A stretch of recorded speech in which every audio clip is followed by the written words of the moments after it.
Welcome back to another amazing episode of the Pokemon Go PvP podcast. Guys, in this episode I have the guest for you, Caleb Peng.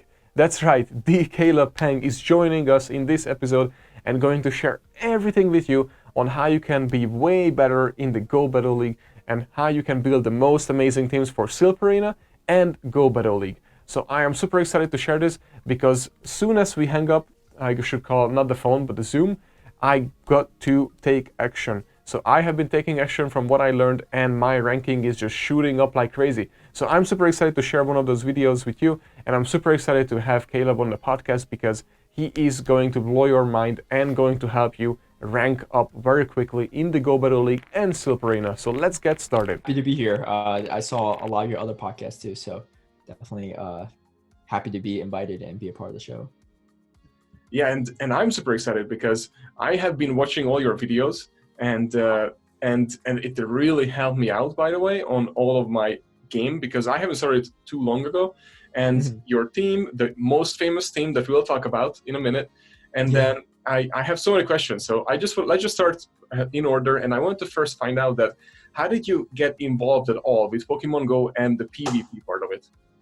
Yeah, absolutely. So I've been playing Pokemon Go since the game came out. What was it, 2016? Around like probably a few days after it came out, and right away, like I was hooked. Like everyone's playing. Everyone thought it was a lot of fun. And then when the game kind of died down a bit, I just stuck with it. Mostly because I was just stubborn and I was like spent so much time, so I might just keep playing. But there's definitely a time period before raids where like not many people were playing. And the raids came out, so I was really into raids with people. I didn't do a ton of raids, but I definitely spent my free pass every day and then did some additional ones for the good ones. And then, I'd always do a little competition with my friends and stuff about random stuff. But PvP was really what we were always looking for. And then right when it dropped, me and two of my friends that we raid with a lot in the local area, we started battling each other just to test out stuff. We actually started with Ultra League because we thought that's where all the competition was going to be. And then Silph Arena came out with their Great League tournaments and everything, and we signed up for that. And I've pretty much been a part of PvP since then. So I started right on the I actually did a beta cup, like when they're still in the testing phase for Silph Arena, before they did the Boulder Cup in January back last year, 2019. But yeah, been involved with Silph since then, and then I've been involved with Go Battle League obviously once it came out too. So Go Battle League has been really good just for both the growth of my channel, but also just adding a new element of the game. Yeah, so you are one of the originals, like originals, which is awesome. Yeah. And how was the original battling? Because I saw some graphics. I wasn't playing back then when the first battle between just friends came out, but I see some graphics that it was literally just tapping. Is that true, or how was it? Yeah. So it was for at least the chart. Most of the mechanics are pretty similar. It's really the charge moves. You're not doing bubbles. You're tapping really hard. And I'm kind of, at first I wasn't really into the bubbles because some of them are just really hard to do, like Sidekick and Fairy and all that stuff and fighting. I still miss fighting all the time, but it was back then you just tap kind of lightly. It's like nice tap kind of hard. It's great. And the tap really hard. It's excellent. But it got to the point where it was like exhausting tapping so hard to get the excellence. Like you had to tap really quick. And I remember I was watching a Purple Kyogre video. He's another content creator. And he was saying how he sometimes wouldn't even hit the excellence because there's just so much to tap. And it really was quite exhausting. So once they changed that around, and then I think they cleaned up the interface a little bit, it looks a lot smoother now than it used to. But yeah, gameplay-wise, I think the strategy itself and some of the advanced mechanics, there's some mechanics that were added to the game, some that were taken out. But I think just understanding the game and how you play your matchups has evolved so much that people are just, everyone that's playing is just so much better than they were back when it started a year ago. And, people that just joining now are also joining in the competition and getting a lot better quicker too, because there's more, better players for them to look and watch and kind of like learn from. Yeah, and then so basically the game itself, as how you play it, is technically the same, but the graphics and then the tapping and all that is completely changed for the good, I think, right? Yeah, for the good for the most part. I mean, I think everyone knows there's a few glitches here or there and stuff, but I mean, it does look like for the most part they are working on trying to make it better. Yeah, and then what do you think? So I asked almost Speedy as Chief too was on the podcast on the previous one, and I asked him, and I'm wondering What do you think about people who started like you in Silph Arena and then went into the Go Battle League versus people who didn't even know what Silph Arena is? Do you think they are the advantage or disadvantage just because, you know, starting in the Go Battle League? Yeah, I mean, I think definitely initially, especially during preseason and season one, I think people have noticed this too. Every season it gets a little harder, right? And there could be many reasons for that, but I think part of it is everyone's getting a little better too, right? So for some of the players that were already good, even they're improving, right? I think my own gameplay has improved throughout the preseason until season two. But I think, definitely early on preseason, a lot of people definitely struggled. But I think especially like Ultra League and Master League, people that did the Silph Arena, like they didn't have any significant advantage because most of them have only Great League Pokemon, so they haven't played Master League or Ultra League themselves. And I think by now, a lot of the people that just started with Go Battle League or only play Go Battle League, they still don't do Silph Arena. They can still definitely be really high up on the leaderboard. I know the guy that won was number one the leaderboard last season, Lawler Sox. He doesn't even do Silph Arena. I think I looked at his Silph Arena card and he did like maybe one tournament or so like a year ago. Like he was probably just trying it out. But he wrote a Reddit post about it. He's like, yeah, he doesn't do all that stuff, but for him, like he really enjoyed Masters and he was able to take advantage of that. And so I think a lot of people on the top leaderboards these days can definitely be people that just do Go Battle League. It's definitely a different aspect. There's some people that are good at both and there's some people that are only good at one over the other. But I think, just because you didn't start in the very beginning doesn't mean you can't be really good.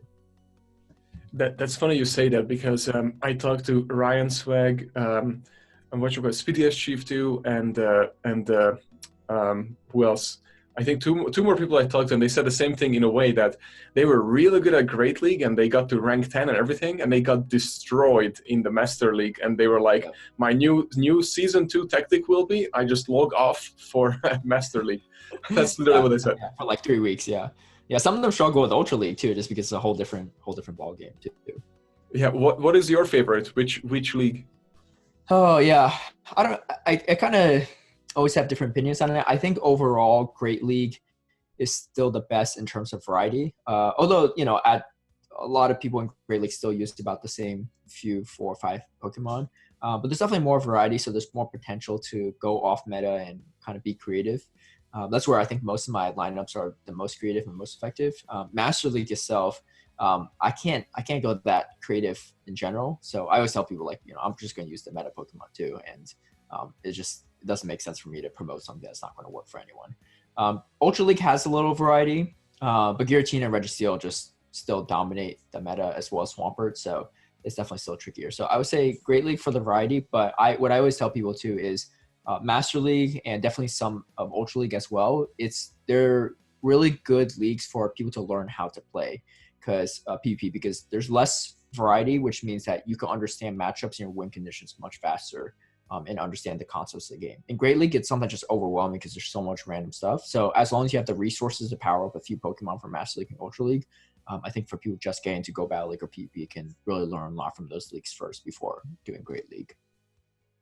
And watching you and your videos, then you are actually really good and really creative coming up with anti-meta teams.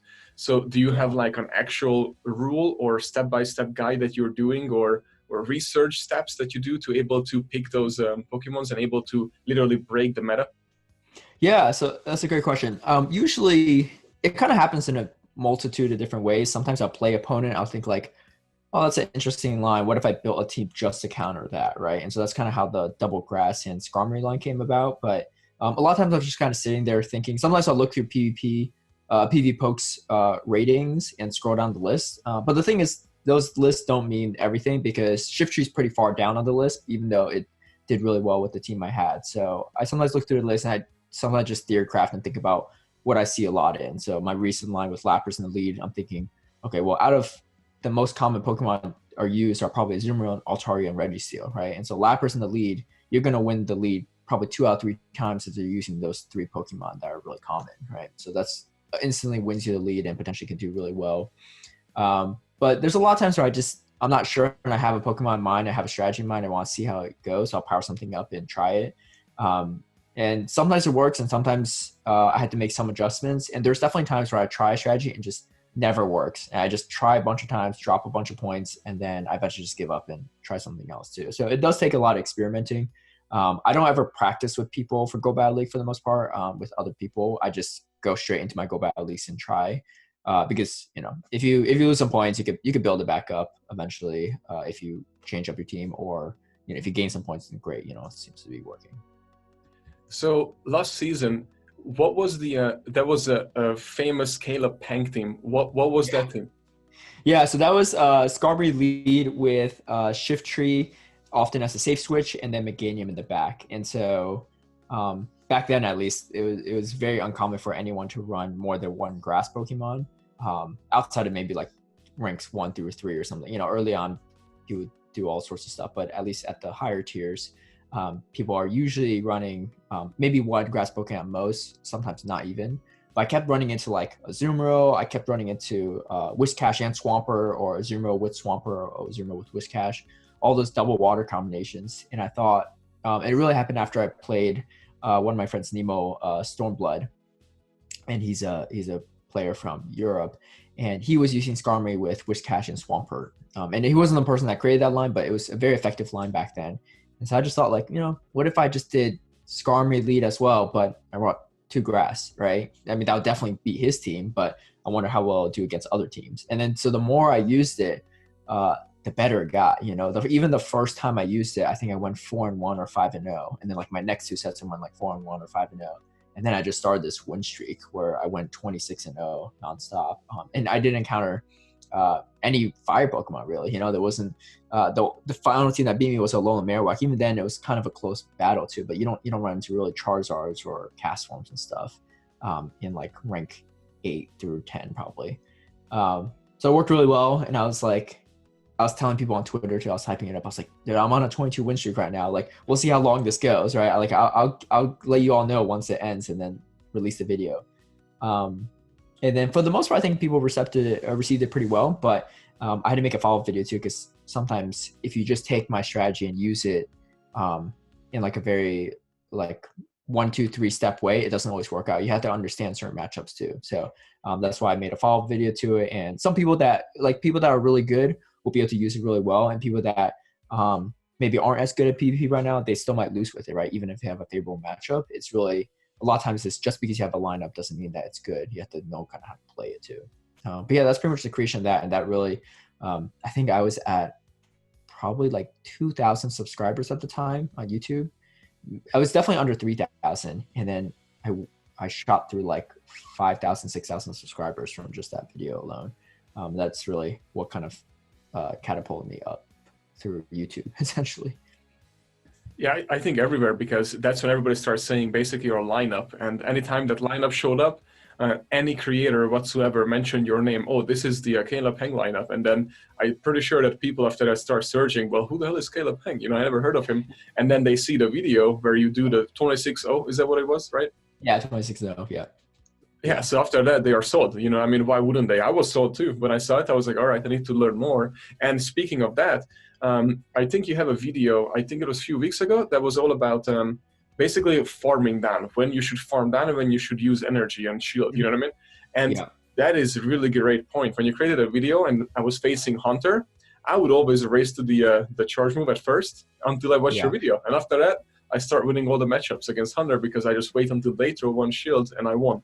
So that's pretty cool. And actually, can you explain that for the people who haven't seen that video? Because the farming down, especially when it's like Charm or Hunter versus Hunter and that kind of stuff, because I think that's a game changer. Yeah, absolutely. And I think some people also notice it in Master League with Dialga meters. If you have like 2 Dialgas that are best buddied, or 2 that are pretty much similar IVs, and you could usually tell from the CP comparison. But essentially, it wasn't a concept that had a name to it. So I was working with my friend Palmer's Up, and we kind of created the name Fast Move Only Win. And essentially, it's a situation where if your opponent has shields, you don't want to use your charge move, because every time, essentially the easiest way to explain it is anytime a Pokemon uses a charge move, unless the other opponent was also clicking their charge move and there was a CMP tie, so charge move priority tie, the opposing Pokemon that's not using charge move is going to get a fast move in.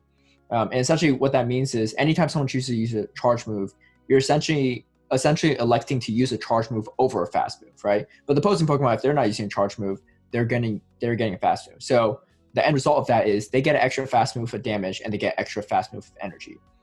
In certain matchups, that's not a big deal because they eventually have to use a charge move and then you're going to get that energy back and the charge move the damage from the fast move back. But in matchups where it's really close and the fast move itself can take you out, take out each Pokemon, especially in certain mirror matchups like Lucario or Haunter and stuff, you don't want to use that charge move because then that extra fast move is going to put them ahead.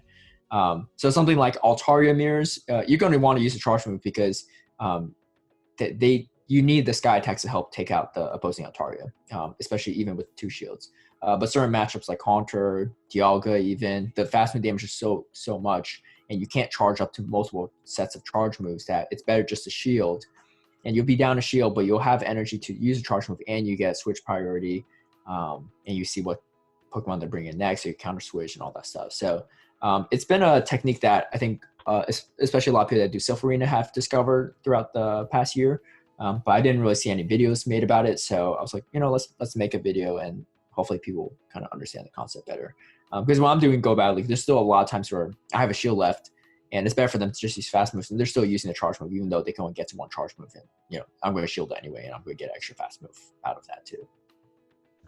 Yeah, that's a great point, and I was very happy that your video popped up because after that it changed everything, and right away I did like 4-1, 5-0, and I was like, all right. Yeah, but and it's hard because you don't know like before how many you could have won if you did do that, right? But sometimes when you're in this situation, you're like, I don't think I could have pulled that off if I used a charge move there. So that's exactly. awesome. And I had no idea, like literally no idea until I seen that. I was right away, like the light bulbs just go up in your head, and I'm like, all right, now this is how I'm going to do this. But and what also I watched that's when I went into pvpog.com, and then I also looked around for the best build, because Hypno, I was always facing Hypno leads, but I do like to use Hypno. So I built a Hypno that if we have a mirror matchup, then mine would win, which means I have to have a higher attack than the other one if they use the perfect PvP. Hypno. And then, so that's how I built it. And what I wanted to ask you about this is, when you build your teams, what do you usually look for? The perfect PvP lineup IVs, or maybe because let's say you're in rank 10, do you look into that what the other people use, and if you're gonna mirror them, that you might want to win that matchup with a certain Pokemon, or do you consider that, or what do you like to use in IVs? Yeah, that's a great question. I think that's a great strategy you looked into too. And so I think overall, I usually save my top PvP IVs. Just in general, just because they're usually useful, but there are certain situations where you need a certain defense or a certain attack, a breakpoint or bulk point to win certain matchups. And sometimes I don't discover it until I'm in a matchup where I had my Toxicroak against this Wireless, and even though the counter damage is super effective against Wireless, the Dragon Breath damage does a lot too. And what I noticed is that you need a certain amount of defense to win out that matchup and take 1 less damage per Dragon Breath, and that's a lot of Dragon Breaths throughout the battle. So you end up either winning with like about 25% health or winning with like 5% health, which is a pretty big difference for Toxicroak. And so after I noticed that, I looked into it and I found that my top ranked Toxicroak is actually worse than a Toxicroak that was rated lower, but it's because the one that was rated lower had higher defense and it actually met that bulk point versus like the other Toxicroak didn't. So sometimes I'll notice it through that. And then sometimes depending on, especially in Go Battle League, you never know what you're going to go against. So sometimes I use top ranked PvP Pokemon, unless you have like a strategy like yours with like the Hypno Mirror, right? So in those situations, like the Skarmory I use in the double grass line, it's actually really bad. It has like 12 attack or something and like 10 defense and 11 HP. Like it's most people have better Skarmories, but in those situations, if I'm in the Skarmory mirror, I want to win that mirror. So I'm always going to go for win the charge from priority there. So I purposely never powered up my better ranked one. I have like a rank 12 one that I just never use because, especially for that strategy, it's important to win that charge from priority. Same thing with the Lapras. I figured like I might run into someone one day that's using the same lineup as me with my recent Lapras video, or any Lapras in the opening situation. You want to be the one to first get off Skull Bash. So my Lapras is really bad. It's like 12 across the board or something too, and most people have less than that for attack. And in those situations, even though they're bad for PvP, like for the strategy I'm trying to do at the moment, it's definitely very useful, right? And so that's something I always think about, especially if it's a lead Pokemon. Pokemon that aren't in the lead as much, it's hard to match up perfectly, so you might be an energy behind anyway, so it won't matter as much. But I think that's a really great point, because just having high PvP IVs isn't always the best way to go about things. But at the same time too, the IVs do matter, right? It just depends on how you want them to matter for the matchup. Yeah, and that's a really great point, because the only reason I tested this, well, after I saw your video, but then because I constantly was getting the Hypno leads, and I'm leading with Hypno in season 2. So I was like, this isn't gonna work. So I'm gonna have to change it, and that's when I looked into it and I saw your video as well. So that what helped me. And then after that, just like you said, the rest of my lineup has the perfect PvP IVs, because I'm concentrating on the lead, so I can finally win that when I'm countering the Hypno. So anyways, Yeah. thank you for that, because that helped me again a lot. Yeah, no, absolutely. And it is time for the battle. So make your bets right now. Who is going to win? Is it me? Is it Caleb? Are you sure about that? Let's see.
And there you have it. And who is the winner? Are you? So for Silph Arena, and if people don't know what Silph Arena is, we'll link it in for sure, but it's a really amazing organization where basically player versus player, just like the Go Battle League, but it's organized by basically a third party, and organizing really amazing cups, tournaments, and all over the world, really. And what I want to ask you is, what is your prep for Silph Arena versus Go Battle League? Is it entirely different, or are you using the similar methodology for it? Yeah, it's definitely very different. Mainly because you have to build a team of 6, and how they synergize and the coverage you have kind of vary. Go Battle League, like the coverage you have, a lot of times it might just depend on who you go against, right? Sometimes you just go against someone that just has the perfect counters, nothing you can do. But overall, it's usually a pretty solid team. But for Silph Arena, if you have a team that has a big weakness and you play against players that can recognize that, and a lot of players these days can, you might lose 90% of your matches or more, right? Unless you're just really lucky on how you play or the leads you guess. So Silph Arena definitely takes a lot more time to build the team. It takes a lot of trial and error, essentially. And then that's actually something I do have to practice for. So I have people that I practice with, just kind of test up different lineups and stuff too. It's definitely a little more time consuming and time intensive. But yeah, it's definitely a different process. I still, in similar ways, still look for anti-meta picks, but depending on the Silph Arena Cup in the format, some are much broader that you can actually go and be a little off meta, but some you just have to play pretty meta to make things work too. So I mean, that's just kind of the case it is. They can't make the best meta every single time. But for the ones that definitely have a little more depth, I definitely try to go anti-meta as well on those too. How did you like Forest Cup compared to the Voyager Cup? Oh, well, I would say I'm not a fan of the Voyager Cup either, but I definitely don't like Forest as much. Forest, I think most people find it very like rock, paper, scissors, depending on what you're leading with. And so they can say like, oh, you could break up that mentality by bringing like 2 rocks and a paper, or 2 scissors and a rock or something. But at the end of the day, it's still kind of a similar format in that. It just depends on how you're playing the rock, paper, scissors. You can bring 1 of each, or you can bring 2 of something and one of something else to kind of break that up. Yeah, I'm not a huge fan. Voyager Cup in general, I thought it looked promising, but at the end of the day, every tier always had something that was so dominant for the most part. Like in Generation 2, like almost everyone picked a Azumarill, right? Like pretty much, I think at most of the tournaments I looked down the row, and pretty much everyone except for me had like a Azumarill in that slot. But Azumarill's really good, right? And so at the end of the day, I might have done better if I did play Azumarill, but I just personally don't enjoy using it as much. So even though it seemed like it was more like kind of choose your own adventure kind of situation, it was a little more rigid than I expected it to be. But that's kind of how Silph is, and it's really a lot of the best of players find ways to adapt to each meta, right? They're great players for many reasons. A part of that is really adjusting to every meta, even if it's not great. What do you think about So I asked this question everyone so far, and what I wanted to ask you is, what do you think about Pokemon Go going into esports eventually? Do you think it's going to happen? Yeah, this is a great question. I mean, I'm definitely on the boat that I hope it does happen, but there are definitely some issues, right? And I think a lot of us recognize it. Besides the server issues, lag, and all that stuff, I think even if it fixed that, I think there's 2 big things that need to be addressed. One is the cost effectiveness of some of these teams, right? And I know JR Honda from Go Stadium has always been an advocate of having like rental teams, kind of like, I think the main series game does this. I haven't really played the main series game in a while, but you can kind of like use a team that's already built in the system or rent them out if you don't have the resources for it, or find ways to make it more readily available to get those resources. And I think the other aspect is really I think there needs to be a little more backing, I think, from Pokemon Go and Niantic and the company side to push for this. I think at the end of the day, they are trying to make certain things competitive with the leaderboard for Go Battle League and stuff. But at the end of the day, the competition aspect of Go Battle League is still kind of in the early development stage, and I think that's definitely the trickier part. But I think with their backing, I think it potentially could be. Silph's done a great job in many regards. I mean, they're not perfect, but they have built a very competitive platform. But I think without Niantic's official support, maybe even the Pokemon Go companies, the Pokemon companies' support, it's hard to take it to that next level. I've been a fan of a lot of esports in the past too. Not necessarily the main series game, but a lot of like the MOBA games and stuff too. And it's really great to see what you can do, especially with the company backing it up. And their prize pools are just ridiculous, and they have live streams. And I remember seeing Dota on ESPN 8 or something. Like they were showcasing it, really promoting it. I think we're kind of a little ways away from that at the moment. I would like to see sometime down the road, and it doesn't have to be me or other people that I know, but I would like to see for them to reach out to some Pokemon Go PvP content creators and build some type of a connection with them. I know if they've done it with a lot of the general Pokemon Go creators, like Mystic 7 and Trainer Tips and stuff like that, and they're sponsored and stuff like that, but they haven't done it for any of the PvP content creators yet. I think that was definitely a good next step to have kind of have a voice in the room to kind of advocate for certain things to make it more competitive. If that's where they want to go with it. I think me personally, I think that would be really cool and really fun, but we do need some of the company's support to make it really happen, in my opinion. Yeah, that is 100% true, and I really hope that all that's going to happen. And I've been reading a lot about it too on the business side. It's literally just like the business side of it. And one cool thing that I would like to share with you too and everyone, that when I read it, is so far Pokemon Go, they have been spending lots of money on the development and hiring up people who have done esports before. So, Oh, that's so they awesome. definitely think about it for big Yeah. time, but it's gonna take a little while because just all the reasons what you have mentioned, and there are some things that needs to be worked out first. But yeah, they are really doing. Even their new operating officer that they just hired have done esports before. So it's That's literally awesome. they are really aiming towards to it. But I think it's gonna take at least a year at minimum. I think. Yeah. Yeah, yeah, and I remember I think it was a few years ago. I think around Master League, they had someone on either was their marketing or development side called Michael that got pretty high up on the leaderboards too for Go Battle League. And so I mean that's always a good sign if someone in your organization is actually playing so much, right? And they have hopefully some feedback and input they could provide on the game. So yeah, that's great to hear too. I would love to see it go towards that direction. I think anything to kind of keep this portion of the game alive and healthy and in development, I think it's a good thing. And how did you do in season one? How did you finish? And then what do you expect to finish in season two? And what's your biggest headache right now? Yeah, season one, I think I finished. I can't remember exactly what place it was, but it was I think like 3,060 something, or 3,080 something. Yeah, somewhere around that range. I think the highest I got to was like 3,140 something.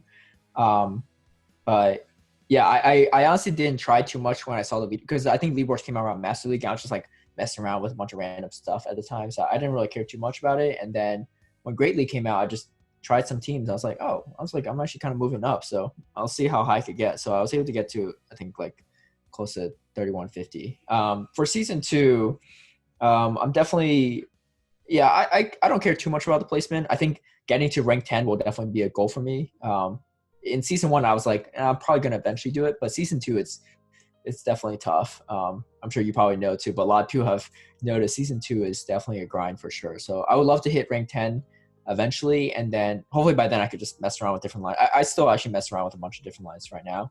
But yeah, I'd say sometimes the biggest headache in general, not even just this season, is really I don't mind that this is kind of a symptom of what happens, but whenever I release a strategy on YouTube, and maybe this is not exactly the case, but it feels like the majority of people I play afterward know exactly what my strategy are, and they try everything they can to like work around the strategy to kind of keep certain Pokemon alive, knowing that I'm weak to it, even though it makes no sense for them to bring in something else. And yeah, so and it is how the game is, and that's why I always had to try to come up with new strategies once I release a video. But I think the what I get really annoyed with myself is sometimes I overthink it. I'm like, oh, they definitely know what my strategy is, so they're purposely saving something. And it turns out if I just played it the way I should have played it, I would have won it. But instead, I'm overthinking it, and I end up losing anyway. So sometimes they do perfectly counter me, or they know my strategy, and then sometimes I'm just overthinking it, and then so I'm always like, all right, back to drawing board. I'll see what I can make too. And it's tough too, because sometimes a lot of these lineups, they're not easy to make, and I always end up failing a lot. And sometimes I'm like, man, like if I didn't release this lineup, I'd just be cruising with this lineup and doing well. But I always find a way to kind of try to make something different and new. So I'm glad it kind of pushed me outside my comfort zone and lets me be more creative too. Yeah, that must be tough because anytime you post it, then if they face you, they're like, "All right, I got you now." But Yeah. you know what I want to also ask you on that? That what do you think about this? I asked this everyone as well. I just want to know everybody's thought on this. Do you think that the Go Battle League has any type of PvP algorithm on how they line you up against an opponent and a team? Yeah, I mean, obviously there's an algorithm for matching up based off a skill level, based off your elo and stuff. But in terms of actual teams and lineups, I don't believe so. I think at the end of the day, like sometimes you'll feel like you're losing a lead all the time, but every time you're losing a lead, someone on the other side is winning a lead, right? So it's always going to end up 50-50 in terms of who's winning the leads and who's not. But I get what people feel though in that sense, because like yesterday I switched to my team right away. I was like, man, I should just use my last team. Like right away, I'm losing to everything I should have been winning with my old team, and I'll switch back, and then all of a sudden I'm losing to everything that I should have been winning with the newer team. And so sometimes it could definitely feel frustrating like that. But I always have to remind myself that a lot of times this is just a coincidence. And at the end of the day, like, there's no way I could have gone on a 26-0 run, or recently with my Lapras team gone up to like number 2 in the global leaderboard if I was just losing leads all the time. I would say like with my most recent team and as well as the Skarmory Double Grass team, like I was winning a ton of leads, or at least that was Skarmory and Double Grass team. I just needed to match with a flyer. I was matching with a ton of flyers early on, and yeah, so I would say like if those really algorithm, most people wouldn't even be able to continue a win streak past probably like 10 or something. Yeah, but that's my thought on that too. I mean, I get that it could be frustrating a lot of times. I think hopefully one day they create a system where having a lead matchup not in favor of you isn't such a detriment to the rest of the match. Yeah, in Go Battle League, you could win like 5-0, and then all of a sudden the same team you're using just goes to basically 0. And FP6 had a few of those videos. He actually posted one of the content creators a pretty frustrating video. At least it was frustrating to him because he felt like that everybody just countering him the whole time, and he lost like 80 points or something. But yeah, there are some days like that. Yeah, definitely. Now, what I wanted to ask you also is that what do you think? What is it called? Premier Cup, right? There's a Premier Cup coming out in a Master League. So, yeah. Which one are you going to pick? Because I believe you have a choice. You're going to go a Master League, or you're going to do the Premier Cup. What do you think about each?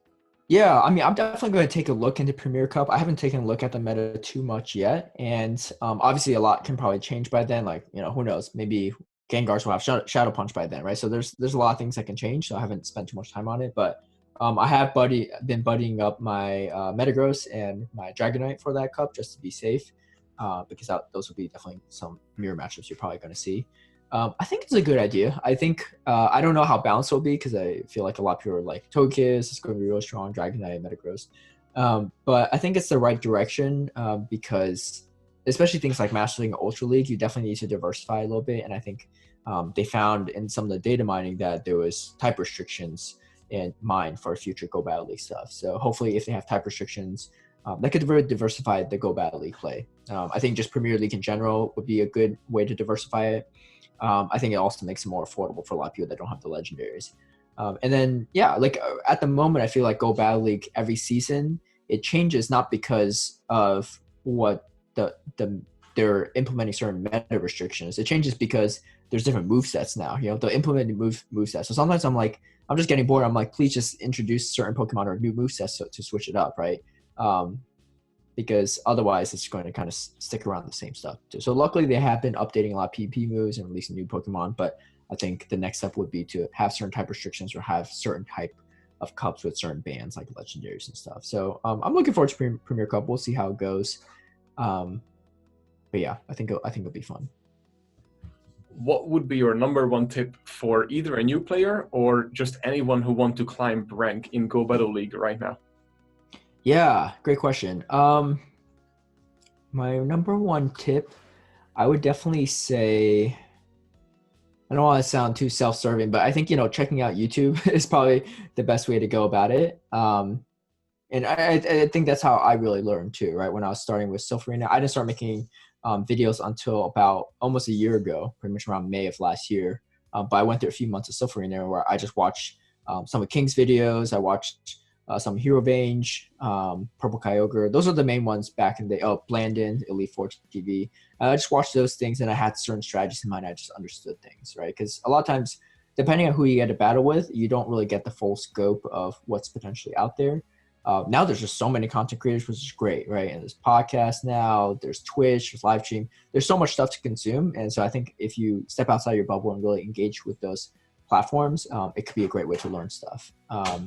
And then, yeah, and I think the other thing is just, not being afraid to lose. And I think there's a lot you can learn from your losses too. And so screen recording and rewatching some of the stuff you do can definitely be helpful too. And they even have coaching services stuff and now too, if you have some money and you want to get a personal coach and stuff too. But I kind of didn't really fully answer your question. I listed too many things. I would say if one thing, I would say go onto YouTube or Twitch, some type of content streaming service, and kind of watch some videos and learn kind of different matchups and see how things play out. Speaking of that, where can people find you right now? Yeah, so right now on YouTube is my main platform for content creation. So it's just Caleb Peng, Caleb. Peng.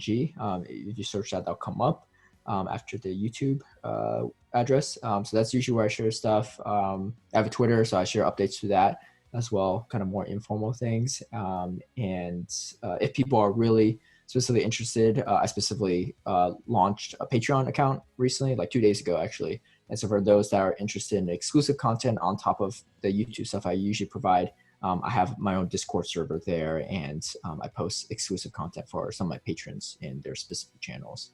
Depending on the patron level, they get more or less content in that too. Yeah, that's awesome. I will make sure to link it in, guys. So everybody watching, listening, if you're listening, go to the info on the iTunes wherever you're listening. If you're watching on YouTube, make sure go down to the comment section, because everything, all the details will be there. So you can just click on it and check it out, because I highly recommend it. I have learned so much from you that I guarantee you that the people who go there and will watch even just one video, they will know, okay, I need to subscribe because I need to learn. I don't want to lose. Yeah. Yeah, I mean, at the very least, if you don't want to use my lineups, I would just watch the videos and figure out how to beat my lineups in case you run into someone using it. Because some people do that, and that's fine too, you know, because like there's certain lineups like Skarmory Double Grass, like you might not want to use it, but it's good to know to protect your flyer in the back for those situations. Exactly. And then any last thing that you want to share with anybody who is watching or listening right now before we go? Yeah, honestly, I think the main thing is for people that are really getting into Go Battle League or Silph Arena, I think most people have kind of a competitive spirit and want to do well and stuff too. And, you know, it's not great to lose. But I would say just, you know, keep trying, and, you know, it's okay if you feel burnt out, take a break and stuff, or try to refocus. But at the end of the day, like, I think leaderboards, either on Silph Arena or Go Battle League, they're great for building competition and kind of see who the best in the world is. But they can also make people feel like they're not good enough, right? Or they're like, there's so much to do and they just feel overwhelmed. I say just take it one step at a time. I know a lot of people that started off in Silph Arena or in Go Battle League where they just weren't doing so well early on, and they just put in some practice, or they came up with their own strategies and they learned and got better, right? And so I would say just keep trying, keep working on it. And at the end of the day, like, if you don't ever make the top of the leaderboards, you know, it's okay. You know, at the end of the day, I think it's for fun, and I enjoyed PvP before there was any leaderboards, before those Silph Arena with my friends, just for fun. I think hopefully that's something that people can kind of reflect on and think about in times where they're not feeling great about their performance.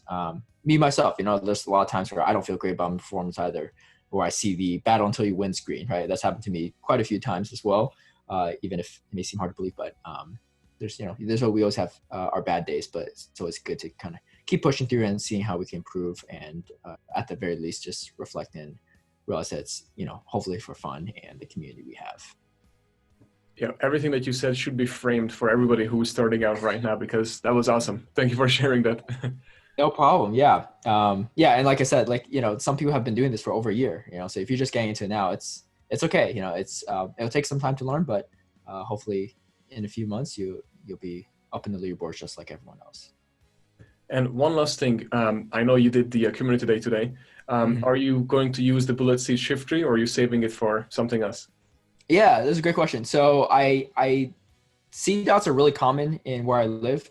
It's Georgia, United States. And so I already had 100% saved that I haven't evolved yet. So I was able to evolve that for Ultra League because it only hit 2,500. And then I found a pretty good rank 3 shift tree for Great League as well. And I already had a rank 1 with Snarl. So personally, I'm just saving him for now. I actually did a interesting analysis video on Snarl versus Bullet Seed for shift tree. So if people are interested in checking that out, it's on one of my recent videos. But yeah, I would say overall Snarl is still better. There's a few situations where Bullet Seed is better in Great League. There's not too many situations where it's great in Ultra League. But I would say just run Snarl for the most part. You're gonna like it more, especially in Go Battle League. There might be a few situations where you want Bullet Seed in a Silph Arena Cup, but in the vast majority of situations, Snarl is probably better. Yeah, no, those are great points. And I'm pretty sure you're going to use shift tree in the next Ultra League as well, because it's just a pretty cool lineup. Yeah. I've always loved shift tree in Ultra League. It's expensive, but if you have a good IV one, I would say definitely give it a shot. All right, thank you so much for doing this. And I mean, I really appreciate it. And guys, if you're listening, watching, make sure to check it out, because we're going to link in everything. So again, thank you for doing this. No problem. Yeah, thank you so much for having me on. I mean, I've enjoyed your other podcasts too. So I love listening to podcasts. I always have something going on when I'm walk around playing by myself too. So I try to tune in. So very happy to be here, and best of luck. I hope we get some additional guests too, because I'm looking forward to them. Yeah, awesome. Thank you so much. Yeah, we have tons of awesome guests, and because, of course, you coming on too, and the other amazing creators seeing it too, and they're like, I want in too. So it's awesome. Appreciate it a lot. Yeah, no problem. Thank you so much for watching, guys. We really appreciate it so much, and all the love that you've been giving us is just such a mind-blowing thing happening to us, because our iTunes is blown up so fast. We had like 1,000 downloads on the first few episodes, which is unheard of for a brand new podcast that has no footprints whatsoever. So I'm very thankful for you guys, and if you're listening right now, make sure to check out the video part of it on YouTube, because it is such an amazing pleasure to see us eye to eye, and all the graphics that we're working on. Our amazing videographer Michelangelo, who has been working day and night to create this podcast for you and make it better each time, would really appreciate you to go check out his amazing work. And we make each episode just a little bit better. So if you watch the video, you will see exactly what we're talking about. Thank you, guys.